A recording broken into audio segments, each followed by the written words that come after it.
بسم الله والصلاة والسلام على رسول الله سيدنا محمد وعلى آله وصحبه أجمعين.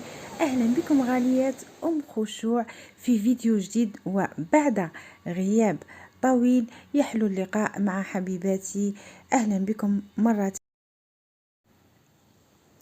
كما راكم تشوفوا على بالي بلي راني الريطار. هذا الفيديو درته لكم في يناير، بصح ربي ما كتبش باش ننزله في هذاك الوقت بعد الوحكة الصحية اللي مريت بها.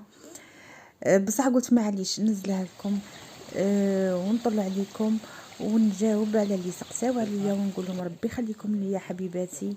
الحمد لله راني بخير. وخرجت في نزهه شاطئ عين فرانين. كما تبغوا كما على بالكم انا نبغي ونموت على الشاطئ، على البحر، نموت على الهواء تاع البحر واللون تاعه لازم نشوفه. هاد المره رحت لعين فرانين في جوله باش نبدلوا شويه، نشموا شويه هو نقي. قلت لكم بعد اللي كنت مريضه خرجت شويه، قلت والله غير نصور لكم. شوفوا واحد المناظر في عين فرانين. ما شاء الله، واحد الشاطئ شباب بزاف في هذا السوق. هذا العين حلوه، ما حامي ومحلو. منه كاين حمام في شاطئ عين فرانين يتسمى تبحري وتطلعي تحمي وتروح لدارك محمى قاضية صراحة ما شاء الله. فريمون منطقة رائعة، نتمنى تجوا تشوفوها اللي ما شافهاش طبعا. عين فرانين جاي في كريشتل في وهران. كما راكم تشوفوا هنايا زقزقة العصافير، اللون تاع البحر، اللون تاع الخضار تاع هاد الغابة اللي ريحنا فيها. هودنا تحت لابلاج عاود طلعنا شويه. واحد المناظر ما شاء الله تريحي فريمون تريحي. دونك حبيباتي ان شاء الله نكون طبيت عليكم بالصحه والعافيه ان شاء الله. وجبتكم معايا هنايا باش تبدلوا شويه تشوفوا هذه المناظر الخلابه. في شهر جونفي، شوفوا البحر كم شباب. ورانا في انتظار الامطار، ان شاء الله تساقط علينا الامطار. ياك صبت شويه في وهران بصح ماشي بزاف. الحمد لله راهي تولوش في الصيف قسنطينه. ما شاء الله. شوفوا هنا عين فرانين كاين واحد المنطقه بون عين فرانين باش نقول لكم راهي مبلعه باسكو صرات واحد الحادثه.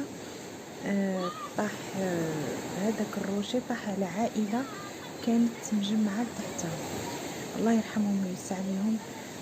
بغيت نوري لكم برك المنظر زعما يقشعر له الابدان بصح.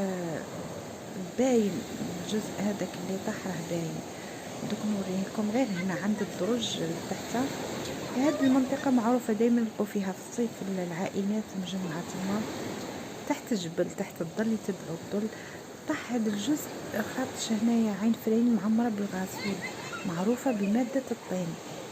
هنا نجو ندو الغاسول اللي نستعملوه لشعرنا ووجهنا.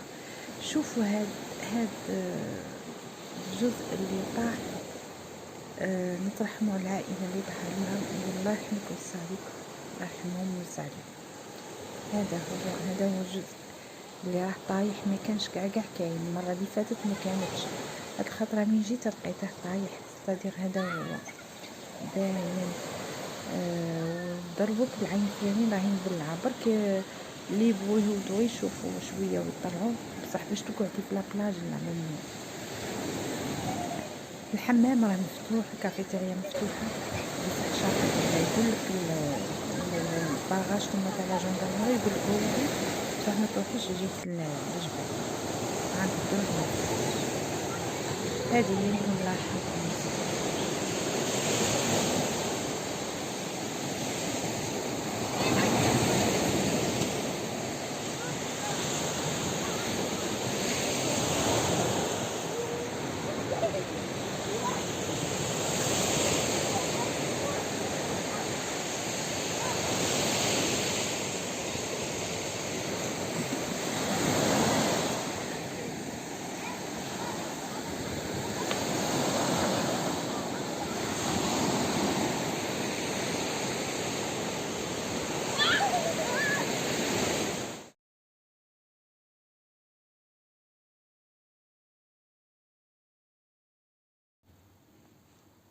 نروح درك لطبق شرشم، ووصفة الشرشم على الطريقة تاعنا تاع الغرب. احنا في وهران نديروه جور بويون بالكمون، بالملح والكمون فقط، ما نديروه لا مرقه لا دجاج لا طوماطيس لا والو. كاين اللي في الغرب كيما في تموشنت ولا في تلمسان يديروا مرقه حمراء، يديروا بالبصل، وكاين اللي يدير الدجاج احنا في وهران لا نديروا الكمون والملح، ويجي ولا اروع، تجي فيه ديك المرقه الخاطره، البويون هذاك الخاطر تاع الكمون والملح. القمح نتاعه تاني يطلق هذيك لا جيلاتين نتاعه. شوفوا يجي ما شاء الله.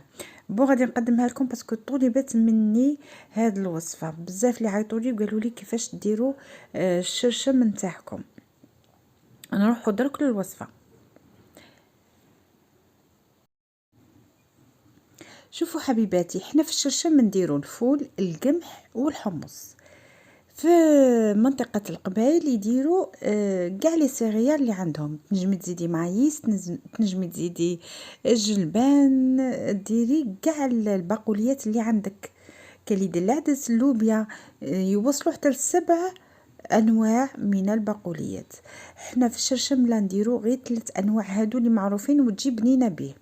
نديروا الفول القمح والحمص. بون الفول غادي تنفخيه يومين ليلتين وهو في الماء، باسكو الفول كبير ويشد الوقت باش يتنفخ. حنا نفخوه حتى يقرب ينبت، حتى تشوفي هذاك الرشيم بدا يطلع 3 ايام تشوفيه بدا يطلع. انا نفخته يومين برك. القمح نفخته الليله برك، باسكو القمح كيما على بالكم هكا الحجم تاعه صغير ويتنفخ بالخف. الحمص تاني شمخته ليلتين قبل، الفول والحمص شمختهم ليلتين قبل. درت بيان سور درت كل حاجه وحدها كيما راكم تشوفوا. بون هنا الفول لقيت حبيبات فيهم الكوز، فيهم هذوك كي يقولوا له، والله ما عارف كيفاش يقولها في بعض المناطق، احنا نقولوا له الكوز. دونك اضطريت باش نحل كل حبه فيها، باسكو هو يبان لك من برا، يبان تشوفي نقطه كحله عارفين بلي الحبه تاعك فيها الكوز مكوزه. دونك خدمي صغير برك، فتحي ديك الحبه ونقي الحبه تاعك باش ما طيبيهاش، هذه هي. وباش من ياكلوا وليداتك ياكلوا حاجه نقيه، سينو يعيفوا كل شيء وما ياكلوش. الحمص تاني نفخت هنايا كيلو، كيلو ما درتهاش كاع، درت نص الكميه، ونص الكميه الاخرى انا نحتفظ بها طايبه، نديرها في ديساشي ونديرها في الكونجيلاتور. دونك نقول لكم الكميه، درت رطل فول، رطل حمص، وواحد 250 غرام تاع قمح، هذا ما كان. بون هنايا نروحو نطيبو الفول وحده والحميصه وحدها والقمح وحده. سي فغي غادي تديلك شويه وقت بصح معليش، انا بويسك الحمص قلت لكم نص كميه غادي ندسها، ما طيبتهاش مع القمح. تقدري طيبي الحمص مع القمح تاعك، بصح انا لا طيبتهم. الفول درته وحده مع شويه بيكربونات، شويه على راس مغرف صغيره، باش يجيك طايب زبده. طيبته لمده ساعتين على نار هاديه. ودرت شويه في الحمص تاني باش يطيب لي زبده، قلت لكم شويه برك كميه قليله. كيما راكم تشوفونا طيبت الفول وحده مع شويه بيكربونات وخليته يغلي. ونقصت عليه من بعد وخليته لمده ساعتين حتى يولي لك طايب زبده.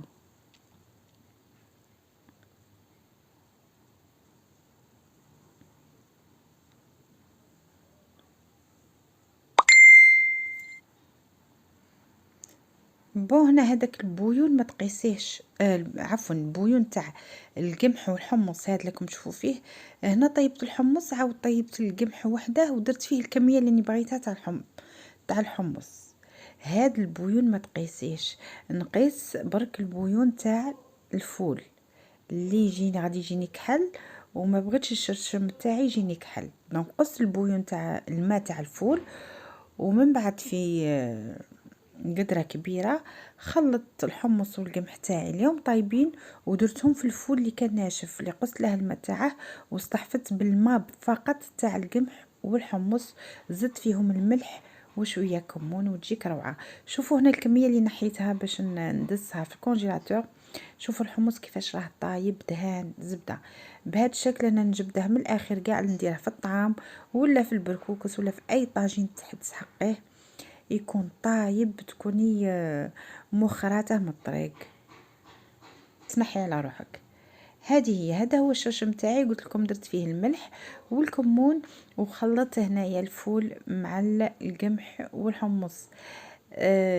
بهذا الشكل ما يجيكش كحل. سينو لو كان خليت المرقه تاع الفول تجيني شويه البويون كحل عليها. صفيت الفول ودرته مع القمح والحمص تاعي. وهذا هو الشرشم على طريقتي، على طريقة الغرب الجزائري، وخاصة طريقة منطقة وهران. باسكو في الغرب قلت لكم كاين يديره بويون حمر، مرقه حمراء بالطماطيس والدجاج، لكن بهذا الشكل بالكمون يجي روعه وسهل، وان شاء الله يدخل علينا بالخير والصحه يا رب.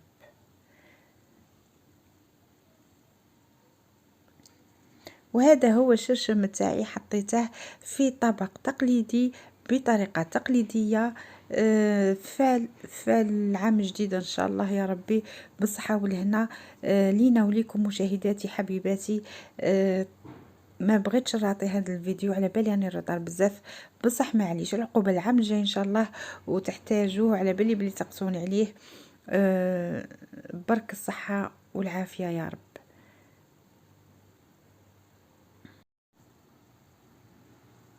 وهكذا نكون وصلنا لاخر فيديو حبيباتي، ان شاء الله نكون فدتكم ولو بالقليل، ان شاء الله تكون عجبتكم الوصفه.